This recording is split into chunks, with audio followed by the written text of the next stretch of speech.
Hello साथीहरू, welcome छ हजुरहरूलाई मेरो छोटो ब्लगमा। अनि आज चाहिँ हामी मार्केट जान लागेको, हिउँ परिरहेछ। आजको मौसम लास्टै चिसो छ। क्रोसियामा रहनु भएको साथीहरू एकदम केयर गर्नुहोला, धेरै चिसो छ। यस्तै छ गाइज, युरोपमा हिउँभित्र काम गर्ने, हिउँभित्रै मार्केट जाने गाह्रो छ।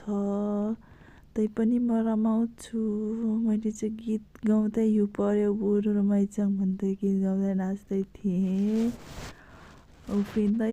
म चाहिँ उफ्रिँदै थिएँ। अनि त्यसपछि ट्याक्सी पनि आइसकेछ। उहाँहरू चाहिँ कति छिटो हिँड्नु गइसके।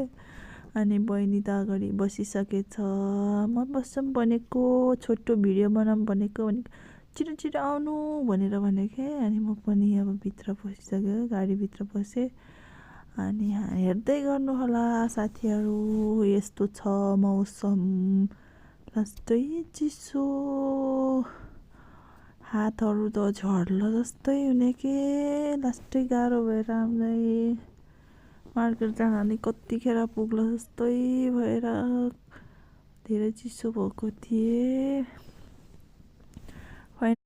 फाइनली गाइज हामी चाहिँ सेन्टरमा पुगिसक्यो नि त।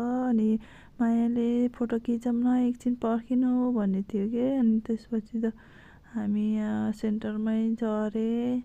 हाई गर्नुभएको छ उहाँले चाहिँ। अनि उनीहरू दुईजना चाहिँ भाइ र बहिनी फोटोसुट गर्न थाले। आजको मौसम हेर्नुहोस् गाइज, यस्तो चिसो हो। मलाई चाहिँ रुमभित्र बस्नुभन्दा त बाहिरै हिँड्नलाई एकदम रमाइलो लाग्छ। मुड पनि फ्रेस हुन्छ नि त। अनि त्यो म त हिउँभित्र झन् खेल्न एकदम इन्ट्रेस्ट लाग्छ। अनि त्यसैले म त हिउँ खेल्दै थिएँ। यति रमाइलो भयो यस्तो चिसोमा पनि। अनि सबैजनाले हेर्थ्यो के, हामीलाई क्रोसियनहरूले सबैले हेर्थ्यो, यस्तो रमाइलो गऱ्यो। माई गड, यति रमाइलो भएको थियो। उनीहरू चाहिँ पैसा निकाल्न गएको थियो ब्याङ्कतिर, म चाहिँ यता एक्लै रमाउँदै थिएँ, एक्लै हिउँ खेल्दै थिएँ। उहाँले आउनु मलाई नि खिच्न भनेर भनेको थियो कि। अनि चाहिँ भिडियो मेरो नि बनाउनु भनेर मैले भिडियो बनाइदिएँ। दुईजना नाचेको, उहाँ र म नाचेको भिडियो बनाइदिएको थियो। एकदम रमाइलो भयो। हेर्दै जानुहोस् साथीहरू, सबैले माया गरिदिनु होला। हाम्रो सानो युट्युब च्यानललाई सब्सक्राइब गरिदिनु होला।